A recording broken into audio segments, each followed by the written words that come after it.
NDA के उपराष्ट्रपति पद के उम्मीदवार आज नामांकन भरने जा रहे हैं सीपी राधाकृष्णन। और आपको बता दें, उनके नामांकन के दौरान पीएम भी मौजूद रहेंगे और पहले प्रस्तावक के तौर पर पीएम मोदी के ही हस्ताक्षर होंगे। और देखिए तस्वीरें सामने आ रही हैं। यहाँ देखिए सबसे पहले वो प्रेरणा स्थल पहुंचे और ये तस्वीरें आप देख सकते हैं पुष्प अर्पित करते हुए।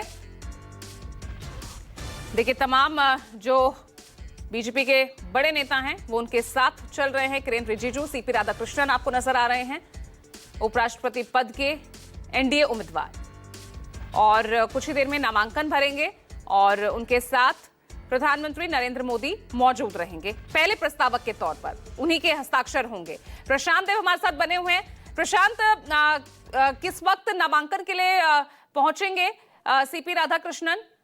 संसद में मौजूद हैं, नामांकन किस वक्त होगा?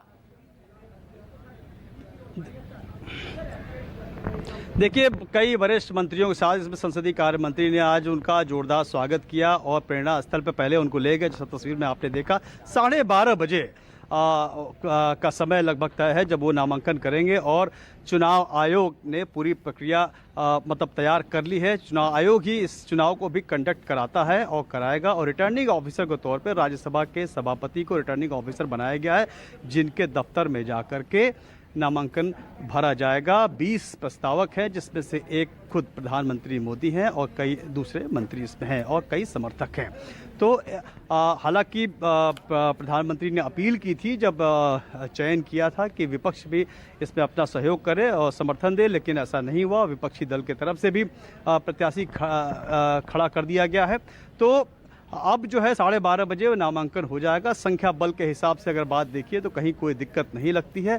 हालांकि ये पोस्चरिंग होती है। देखिए, उपराष्ट्रपति के चुनाव में जो इलेक्टोरल है वो लोकसभा राज्यसभा के सदस्य होते हैं। इसमें आम आदमी तो वोट देता नहीं। और संख्या बल के हिसाब से कहीं कोई अभी तक कोई डाउट है नहीं कि सरकार को इसमें कोई दिक्कत है। लेकिन इससे समीकरण साधने की जो बात है वो ज़रूर है। दक्षिण भारत से चुना गया है, संघ पृष्ठभूमि से हैं और राज्यपाल के पद पे हैं और काफ़ी पॉलिटिकल आदमी है। तो उस हिसाब से जो दक्षिण भारत में इसको ये सबसे महत्वपूर्ण है। दक्षिण भारत से चुना गया है जहां भाजपा अपने आप को कमज़ोर समझ कर है, वहां पैर मजबूत करने की कोशिश है।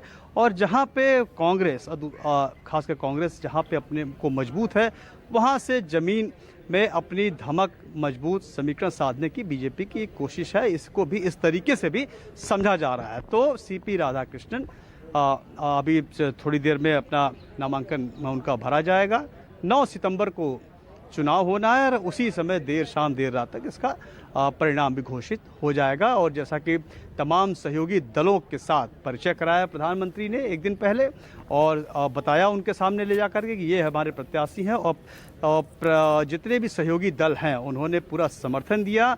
और ये भी एक तरीके से पहली बार हुआ कि जीतन राम मांझी जो हम पार्टी के हैं, उन्होंने पहले ट्वीट करके ये जानकारी दी कि उपराष्ट्रपति पद के लिए ये उम्मीदवार हैं, एनडीए के उम्मीदवार हैं। बहुत कम ऐसा होता है।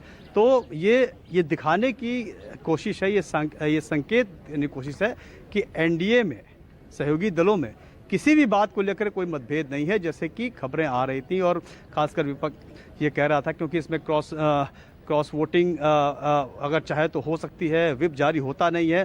तो एकदम कॉन्फिडेंट है सरकार और कहीं कोई दिक्कत नहीं है। संख्या बल के हिसाब से बड़ी आसानी से सरकार उपराष्ट्रपति का चुनाव करा ले जाएगी और नए उपराष्ट्रपति देश को मिल जाएंगे 9 सितंबर को।